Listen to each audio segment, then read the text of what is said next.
जय साईनाथ। साईं बाबा की आज्ञा से मैं साईं सच्चरित्र का अध्याय 9 आरंभ करती हूँ। गत अध्याय के अंत में केवल इतना ही संकेत किया गया था कि लौटते समय जिन्होंने बाबा के आदेशों का पालन किया वे सकुशल घर लौटे और जिन्होंने अवज्ञा की उन्हें दुर्घटनाओं का सामना करना पड़ा। इस अध्याय में यह कथन अन्य कई पुष्टिकारक घटनाओं और अन्य विषयों के साथ विस्तार पूर्वक समझाया जाएगा। शिरडी यात्रा की यह विशेषता है कि बाबा की आज्ञा के बिना कोई भी शिरडी से प्रस्थान नहीं कर सकता था और यदि किसी ने किया भी तो मानो उसने अनेक कष्टों को निमंत्रण दे दिया। परंतु यदि किसी को भी शिरडी छोड़ने की आज्ञा हुई तो फिर वहाँ उसका ठहरना नहीं हो सकता था। जब भक्तगण लौटने के समय बाबा को प्रणाम करने जाते तो बाबा उन्हें कुछ आदेश दिया करते थे जिनका पालन अति आवश्यक था। यदि इन आदेशों की अवज्ञा कर कोई लौट गया तो निश्चय ही उसे किसी न किसी दुर्घटना का सामना करना पड़ता था। ऐसे कुछ उदाहरण यहाँ दिए गए हैं। एक समय तात्या कोते पाटिल तांगे में बैठकर कोपरगांव के बाजार को जा रहे थे। वे शीघ्रता से मस्जिद में आए और बाबा को नमन किया और कहा कि मैं कोपरगांव के बाजार को जा रहा हूँ। बाबा ने कहा, शीघ्रता न करो, थोड़ा ठहरो, बाजार जाने का विचार छोड़ दो और गांव के बाहर न जाओ। उसकी उतावली को देख बाबा ने कहा, अच्छा कम से कम शामा को तो लेते जाओ। बाबा की आज्ञा की अवहेलना करके उन्होंने तुरंत तांगे को आगे बढ़ाया। तांगे के 2 घोड़े में से एक घोड़ा, जिसका मूल्य लगभग 300 रुपये था, अति चंचल और द्रुतगामी था। रास्ते में सांवली विहार ग्राम पार करने के पश्चात ही वह अत्यंत वेग से दौड़ने लगा और अकस्मात ही उसकी कमर में मोच आ गई। वह वहीं गिर पड़ा। यद्यपि तात्या को अधिक चोट तो नहीं आई, परंतु उन्हें अपनी साईं माँ के आदेशों की स्मृति अवश्य हो आई। एक अन्य अवसर पर कोल्हार ग्राम को जाते हुए भी उन्होंने बाबा के आदेशों की अवज्ञा की और ऊपर वर्णित घटना के समान ही दुर्घटना का उन्हें सामना करना पड़ा था। एक समय बम्बई के एक यूरोपियन महाशय नाना साहब चांदरोरकर से परिचय प्राप्त करके किसी विशेष कार्य से शिरडी आए। उन्हें एक आलीशान तंबू में ठहराया गया। वे तो बाबा के समक्ष नत होकर कर कमलों का चुंबन करना चाहते थे। इसी कारण उन्होंने 3 बार मस्जिद की सीढ़ियों पर चढ़ने का प्रयत्न किया, परंतु बाबा ने उन्हें अपने समीप आने से रोक दिया। उन्हें आंगन में ही ठहरने और वहीं से दर्शन करने की आज्ञा मिली। इस विचित्र स्वागत से अप्रसन्न होकर उन्होंने शीघ्र ही शिरडी से प्रस्थान करने का विचार किया और विदा करने के लिए वे वहां आए। बाबा ने उन्हें दूसरे दिन जाने और शीघ्रता न करने की राय दी। अन्य भक्तों ने भी उन्हें बाबा के आदेश का पालन करने की प्रार्थना की, परंतु वे सबकी उपेक्षा कर तांगे में बैठकर रवाना हो गए।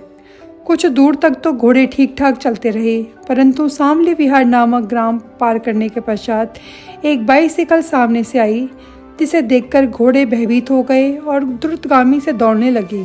फलस्वरूप तांगा उलट गया और महाशय जी नीचे लुढ़क गए और कुछ दूर तक तांगे के साथ घिसटते चले गए।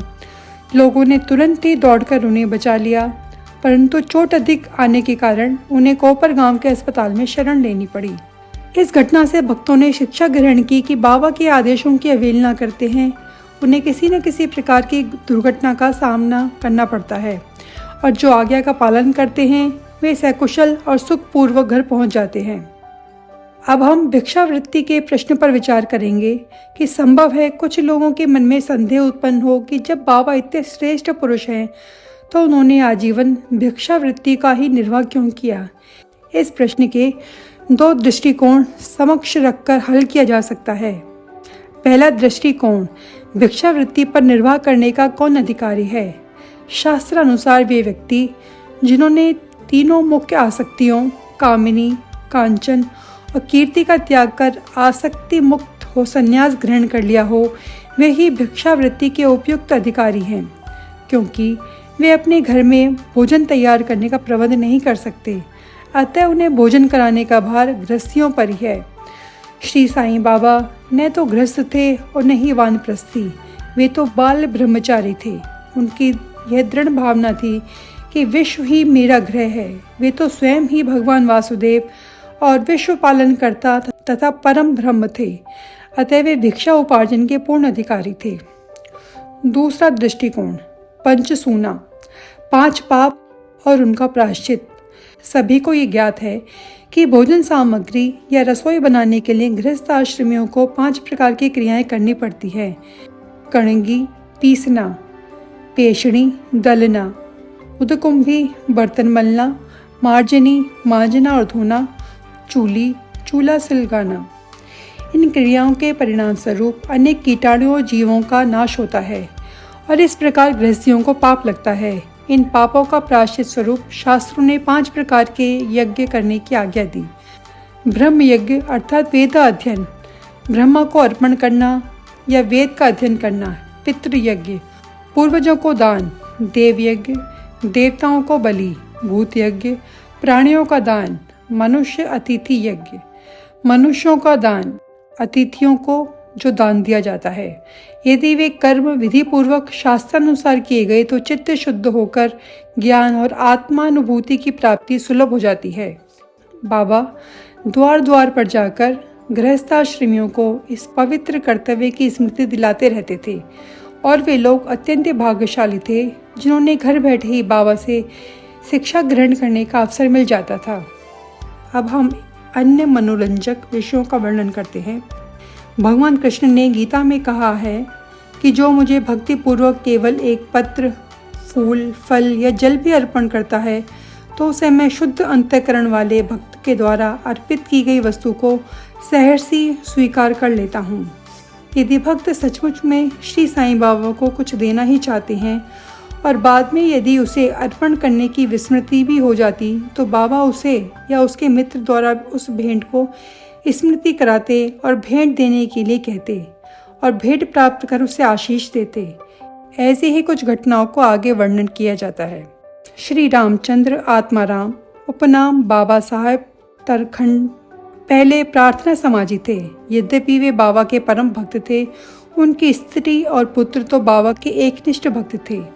एक बार उन्होंने निश्चय किया कि पुत्र वह उनकी माता ग्रीष्मकालीन छुट्टियों में शिरडी में ही व्यतीत करेंगे, परंतु पुत्र बांद्रा छोड़ने को सहमत नहीं हुआ। उसे भय था कि बाबा का पूजन घर में विधि पूर्वक न हो सकेगा क्योंकि पिताजी प्रार्थना समाजी हैं और संभव है कि वे साईं बाबा की पूजना आदि का उचित ध्यान न रख सकें।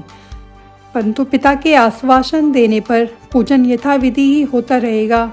माता और पुत्र ने एक शुक्रवार की रात्रि में शिरडी को प्रस्थान कर दिया। दूसरे दिन शनिवार को श्रीमान तरखंड ब्रह्म मुहूर्त में उठे और स्नानादि कर पूजन प्रारंभ करने के पूर्व बाबा के समक्ष साष्टांग दंडवत करके बोले, हे बाबा, मैं ठीक वैसा ही आपका पूजन करता रहूँगा जैसा कि मेरा पुत्र करता रहा है, परंतु कृपा कर इसे शारीरिक परिश्रम तक ही सीमित न रखना। ऐसा कहकर उन्होंने पूजन आरंभ किया और मिश्री का नैवेद्य अर्पित किया और दोपहर के भोजन के समय प्रसाद के रूप में उसे वितरित कर दिया गया। उस दिन की संध्या तथा अगला दिन इतवार भी निर्विघ्न समाप्त हो गया।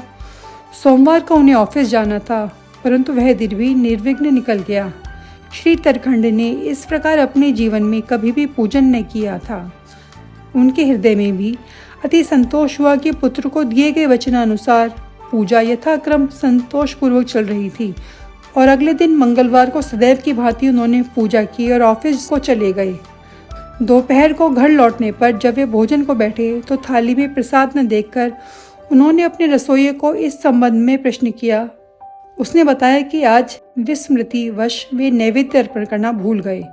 ये सुनकर वे तुरंत आसन से उठे और बाबा को दंडवत कर क्षमा याचना करने लगे।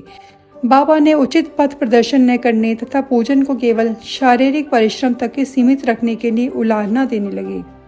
उन्होंने संपूर्ण घटना का विवरण अपने पुत्र को पत्र द्वारा सूचित किया और उससे प्रार्थना की कि यह पत्र बाबा के श्री चरणों में रखकर उनसे कहना कि वे इस अपराध के क्षमा प्रार्थी हैं।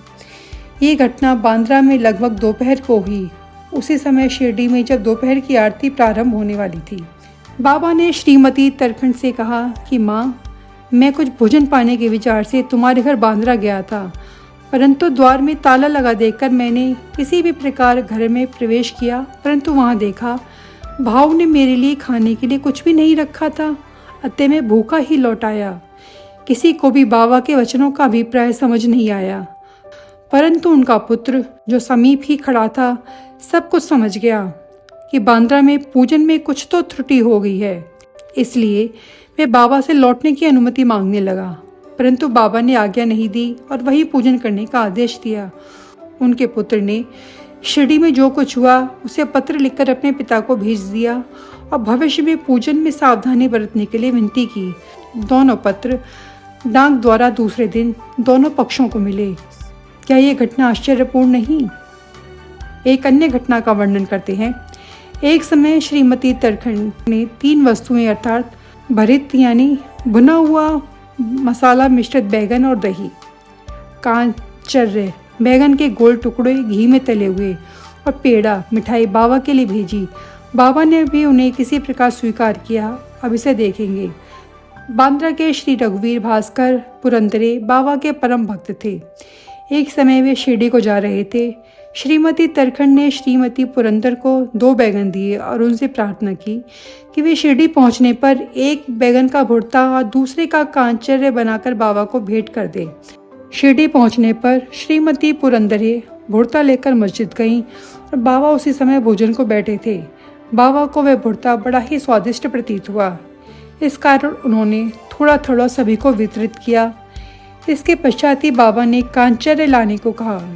श्री राधा कृष्ण माई के पास संदेशा भेजा गया कि बाबा कांचर्य मांग रहे हैं। वे तो बड़े असमंजस में पड़ गए कि अब क्या करना चाहिए। बैगन की तो अभी ऋतु ही नहीं। अभी समस्या उत्पन्न हुई कि बैगन किस प्रकार उपलब्ध हो। जब इस बात का पता लगाया गया कि भुर्ता लाया कौन है, तब उन्हें ज्ञात हुआ कि बैगन श्रीमती पुरंदरे लाई थी। तब उन्हें ही कांचर्य बनाने का कार्य सौंपा गया। अब प्रत्येक को बाबा की इस पूछताछ का अभिप्राय विदित हो गया। सबको बाबा की सर्वज्ञता पर महान आश्चर्य हुआ। दिसंबर 1915 में श्री गोविंद बालाराम मानकर शिरडी जाकर अपने पिता का अंत्येष्टि क्रिया करना चाहते थे। प्रस्थान करने से पूर्व श्रीमती तरखंड से मिलने आए। श्रीमती तरखंड बाबा के लिए कुछ भेंट शिरडी भेजना चाहती थी। उन्होंने पूरा घर छान लिया, परंतु केवल एक पेड़े के अतिरिक्त कुछ न मिला और वह पेड़ा भी अर्पित नैवेद्य का ही था। बालक गोविंद ऐसी परिस्थिति देखकर रोने लगा, परंतु फिर भी अति प्रेम के कारण वही पेड़ा बाबा के लिए भेज दिया गया। उन्हें पूर्ण विश्वास था कि बाबा उसे अवश्य स्वीकार कर लेंगे। शिरडी पहुंचने पर गोविंद मानकर बाबा के दर्शनार्थ गए, परंतु वहीं पेड़ा ले जाना भूल गए। बाबा तो ये सब चुपचाप देखते रहे, परंतु जब वे पुनः संध्या समय बिना पेड़े लेकर वहां पहुंचे तो फिर बाबा से शांत न रहा गया। उन्होंने पूछा, तुम मेरे लिए क्या लाए हो? उत्तर मिला, कुछ नहीं। बाबा ने पुनः प्रश्न किया और वही उपयुक्त उत्तर फिर दोहरा दिया। बाबा ने स्पष्ट शब्दों से पूछा, क्या तुम्हारी माँ ने चलते समय कुछ मिठाई नहीं दी? तब उसे स्मृति आई और वह बहुत ही लज्जित हुआ। बाबा से क्षमा याचना की और दौड़कर शीघ्र ही वापस गया और पेड़ा लाकर बाबा के सम्मुख रख दिया। बाबा ने तुरंत ही पेड़ा खा लिया। इस प्रकार श्रीमती तरखंड की भेंट बाबा ने स्वीकार की। भक्त मुझ पर विश्वास करता है, इसलिए मैं स्वीकार कर लेता हूँ। ये भगवत वचन सिद्ध हुआ। एक अन्य घटना का वर्णन करते हैं। एक समय श्रीमती तरखंड शिरडी आई और दोपहर का भोजन प्राय तैयार हो चुका था। थालियां परोसी जा रही थी। उसी समय एक भूखा कुत्ता वहां आया और भौंकने लगा। श्रीमती तरखंड तुरंत उठी और रोटी का टुकड़ा उठाकर कुत्ते को डाल दिया। कुत्ता बड़ी रुचि के साथ उसे खा गया। संध्या के समय जब वे मस्जिद में जाकर बैठी तो बाबा ने उनसे कहा कि माँ, आज तुमने मुझे बड़े प्रेम से खिलाया। मेरी भूखी आत्मा को भी बड़ी सांत्वना मिली है। सदैव ऐसे ही करती रहो, तुम्हें कभी न कभी इसका उत्तम फल अवश्य प्राप्त होगा। इस मस्जिद में बैठकर मैं कभी असत्य नहीं बोलूँगा और सदैव मुझ पर ऐसे ही अनुग्रह करती रहो। पहले भूखों को भोजन कराओ, बाद में तुम भोजन किया करो। इसे अच्छी तरह से ध्यान में रखो। बाबा के शब्दों का अर्थ उनकी समझ में आया, इसलिए उन्होंने प्रश्न किया कि भला मैं किस प्रकार का भोजन करा सकती हूँ? मैं तो स्वयं ही दूसरों पर निर्भर हूँ और उन्हें दाम देकर भोजन प्राप्त करती हूँ। बाबा कहने लगे, उस रोटी को ग्रहण कर मेरा हृदय तृप्त हो गया और अभी तक मुझे डकारें आ रही हैं। भोजन करने से पूर्व तुमने जो कुत्ता देखा था और जिसे तुमने रोटी का टुकड़ा दिया था, वे यथार्थ में मेरा ही स्वरूप है और इसी प्रकार अन्य प्राणी भी मेरे ही स्वरूप हैं। मैं ही उनके आकारों में डोल रहा हूँ। जो सब प्राणियों में मेरा दर्शन करते हैं वे मुझे अत्यंत प्रिय हैं, इसलिए द्वैत या भेदभाव भूलकर तुम मेरी सेवा किया करो। इस अमृत तुल्य उपदेश को ग्रहण कर वे द्रवित हो गईं और उनकी आंखों से अश्रुधारा बहने लगी। गला रुंध गया और हर्ष का पारावार न रहा। समस्त प्राणियों में ईश्वर दर्शन करो, यही इस अध्याय की शिक्षा है। उपनिषद, गीता, भागवत का भी यही उपदेश है कि ईशावास्यमिदं सर्वम, सभी प्राणियों में ईश्वर का वास है, इसका प्रत्यक्ष अनुभव करो। अध्याय के अंत में बतलाई गई घटना अन्य अनेक घटना जिसका लिखना विशेष है, स्वयं बाबा के प्रत्यक्ष उदाहरण प्रस्तुत कर दिखाया गया कि किस प्रकार उपनिषदों की शिक्षा को आचरण में लाना चाहिए। इसी प्रकार साईं बाबा शास्त्र ग्रंथों की शिक्षा दिया करते थे। जय साईं राम। अध्याय समाप्त।